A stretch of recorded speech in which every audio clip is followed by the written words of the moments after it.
Assalamualaikum, terima kasih Pak Bayu. Waalaikumsalam. Saya Pradana dari Kudus. Menanyakan Kudus itu kan kebetulan saya tinggalnya sama dengan di sini gunung. Jadi teras sharing, air juga susah untuk akhirnya kalau 1005 itu kan harus 1/3-nya air.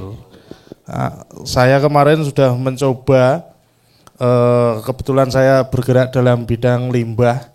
Akhirnya kulkas-kulkas bekas itu saya bredeli, saya jadikan bak-bak itu, saya kasih ikan hias. Di ikan hias itu bagus Pak, karena airnya jadi hijau-hijau gitu. Banyak planktonnya itu, banyak alganya, banyak.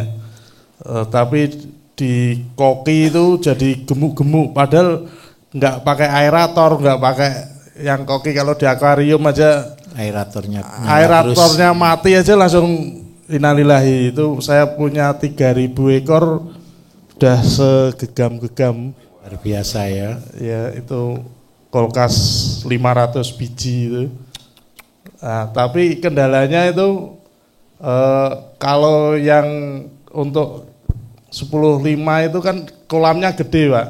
Ngurasnya atau filternya solusinya seperti apa Pak? Baik. Satu, yang kedua di atasnya kan saya buat kayak pot gitu Pak. Para-para ya. Para-para dari MMT bekas itu Pak. Oke.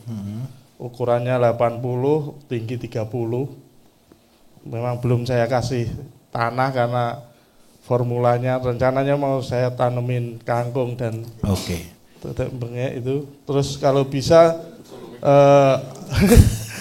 kalau bisa ditanamin tembakau itu seperti apa Pak? Karena siapa tahu bisa disampaikan ke Kudus ya. Ke Kudus seperti itu Pak. Terima kasih Pak. Baik. Selamat malam. Assalamualaikum warahmatullahi wabarakatuh. Waalaikumsalam. Begini, kolam Bapak Ibu memang ada kolam besar, ada kolam kecil. Tapi seandainya semua kolam kecil boleh. Yang penting airnya bisa tersirkulasi, bisa terdistribusi. Kenapa kok kita buat kolam besar? Yang pertama, kita tinggal butuh selokan itu di mana. Dan selokan itu kita bisa tampung. Itu tujuannya. Seandainya serius mau masuk ke teori gara-gara, punya kolam. Kolam ini Bapak Ibu seandainya 300 meter persegi, pakai terpal, gitu ya. Tidak full 300 meter persegi. 300 meter persegi itu bisa ukuran 6 kali 6 berarti 10 biji. Nah, dari kolam ini ada kotoran ikan enggak kira-kira? Bisa nyipon enggak kira-kira? Nyipon bisa pakai diesel, bisa pakai sistem itu ya, gravitasi ya. Nah, ini yang terbaru Bapak Ibu. Dari sini keluar, nanti kan keluar endapan. Yang kita sebut lumpur, betul kan? Lumpurnya kolam. Dari lumpurnya kolam ini Bapak Ibu, saya minta tolong. Sebenarnya ini adalah pupuk terbagusnya tanaman. Kalau tanaman paling bagus untuk apa? Untuk horti. Sama untuk niturea, sudah bagus sekali. Tapi saran saya, ketika sudah jadi lumpur ini Bapak Ibu, minta tolong kasih cacing sutra.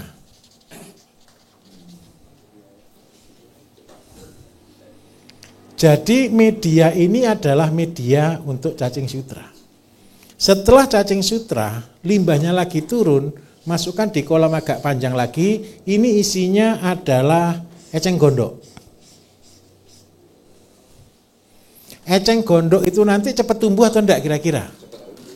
Eceng gondok itu diolah seperti tadi di awal, buat kompos. Tinggal dipotong beberapa bagian, dikasih tanah, diuruk lagi eceng gondok tanah, jadi media tanam. Setelah eceng gondok, baru ke kolam asola. Untuk apa? Pakan ikan. Ya, dari asola untuk tanaman airnya. Nah, kalau mata rantai begini Bapak Ibu, saya harus katakan jujur. Uangnya Bapak Ibu bukan dari ikannya loh. Dari cacing sutranya sudah dapat uang loh. Betul atau tidak? Terus yang kedua Bapak Ibu punya pabrik pupuk loh. Dari eceng gondoknya. Kalau seandainya Bapak Ibu punya kambing, punya entok, punya itik, daunnya eceng gondok untuk pakan entok, pakan itik, pakan kambing. Akarnya dimasukkan ke rumah kompos, itu sebagai pembenah tanah luar biasa.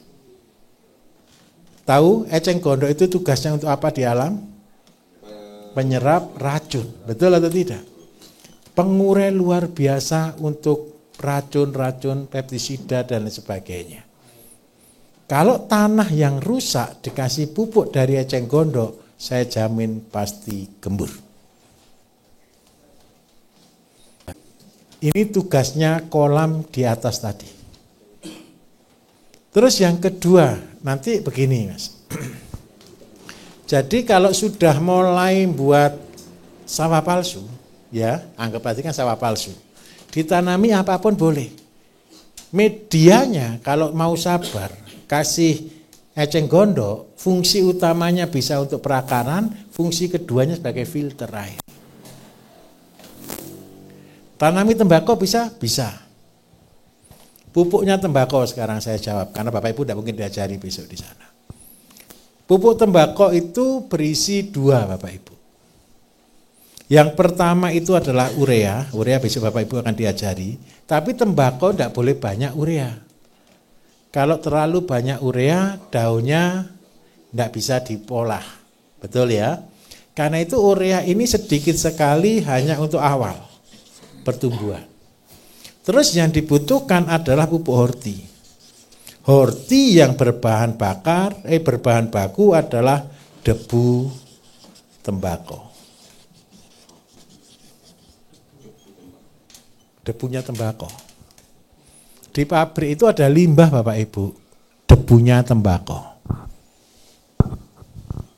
Pasti tanya di sana, di mana bisa dapat debunya tembakau. Itu yang diolah dengan kotoran sapi, dengan kotoran ayam. Besok kan diajari satu. Ayam, sapi, kambing. Nah kalau besok ayamnya tidak boleh terlalu banyak karena sumber N. Berarti sapi, kambing, debu. Bahannya satu karung. Nah ini sudah jadi NPK-nya tembakau. Terus yang kedua, yang membuat batangnya jadi bagus, daunnya menjadi lemes, berarti perlu KCl. KCl-nya Bapak Ibu tadi sudah belajar, betul kan? Nanti dipakai untuk penuaannya, supaya daunnya bisa berwarna kuning. Terus yang ketiga, tembakau ini agak ribet juga, ternyata banyak juga pupuknya. Untuk mencegah jangan sampai terkena jamur. Kalau Bapak Ibu mau, buatkan dari belerang. Kalau mau lebih organik, buatkan kunyit dan lengkuas tadi, tapi tidak usah ditambah yang lain-lain. Kunyit, lengkuas diolah menjadi ZPT untuk fungisida.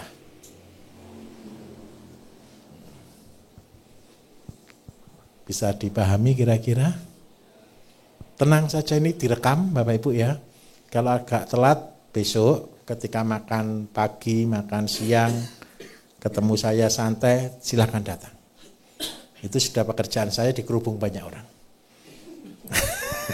Dan boleh bebas bertanya di situ. Tapi ya bergilir tetap ya. Karena ada yang belum jelas, saya maklumi kok ada yang belum jelas pasti. Bisa terima jelas Mas? Siap. Besok kalau seandainya mau tanam sayur di atasnya tanaman air tadi, ketika gabung di grup alumni Pak, nanti di situ ada salah satu teman yang namanya Pak Pire. Itu dia sekarang tanam semua model kayak hidroponik, tapi bukan hidroponik. Semua pakai botol-botol minuman yang 1.500 itu. Jadi bawahnya itu isinya ZPT sama urea, air. Yang atasnya itu kompos.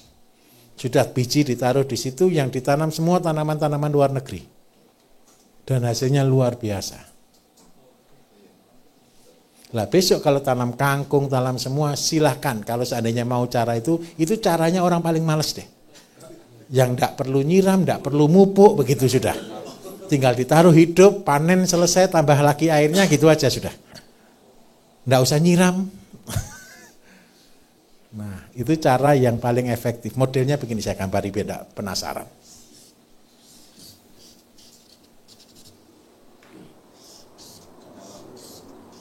Ini bawahnya ini urea cair dan ZPT. Terus yang atas ini bukan galon Pak, yang 1,5 liter Pak. Botol aqua itu. Terus ini kasih sumbu ya, tetap supaya kotoran tidak masuk ya. Kain gitu ya. Terus yang atas ini adalah media tanam. 1:1:1. Ingat ya ini ya. Sudah selesai. Tinggal ditaruh di situ, tanam di situ, lupakan. Tumbuh sendiri, hidup sendiri. Ini bagi orang-orang yang kepengen malas.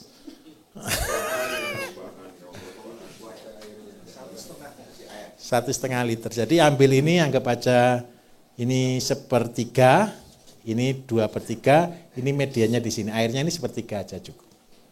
Airnya yang bawahnya tadi loh Pak ya, ditempelkan di situ. Gitu. Pakai solasi. Gitu. Hanya di atas ya Pak, airnya enggak usah. Enggak, ini airnya 1:10. 1 liter urea cair, besok kan belajar buat urea cair, tambah 10 liter air, itu airnya itu pupuk ini.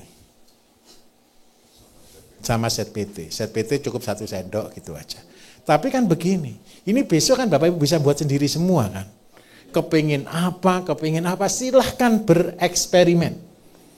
Kalau seandainya di sini ditanami tomat, berarti yang di sini pupuk horti atau pupuk urea? Ya sudah pintar semua, begitulah kreatifnya. Supaya buahnya manis, KCl taruh di dalamnya. Ini untuk sayur. Cita-citanya beliau ke saya begini, Pak saya mau buat 50.000 botol. Itu ditempelkan di mana Bapak Ibu, pabriknya dia 3 hektar, bangunannya saja 3 hektar.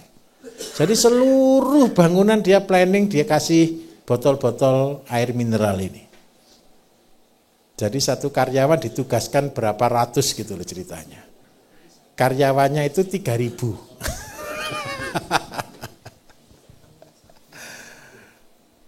Jadi dia buat seperti ini. Jadi kalau seandainya tanam kangkung, tapi yang dia tanam bukan kangkung ya. Yang dia tanam lettuce, terus habis gitu romen, habis gitu tanaman-tanaman Australia. Dan hasilnya luar biasa bagus. Gimana Pak? Selada merah, selada hijau, taruh di sini. Jadi tidak usah disemai, langsung biji aja taruh di situ.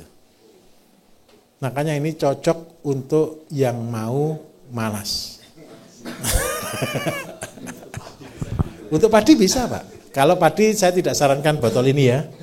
Yang paling enggak yang botol galon ya. Kalau galon diisi maksimal gini Pak. Galon itu kan lebarnya di sini kan sekitar 30 cm. Jadi di sini bisa 4, 1, 2, 3, 4. 4 biji. Tomat, cabai boleh, silakan. Nanti kalau ini habis Bapak Ibu tinggal infus di sini, tinggal lubangi, masukkan lagi pupuk di situ. Menyenangkan bertani?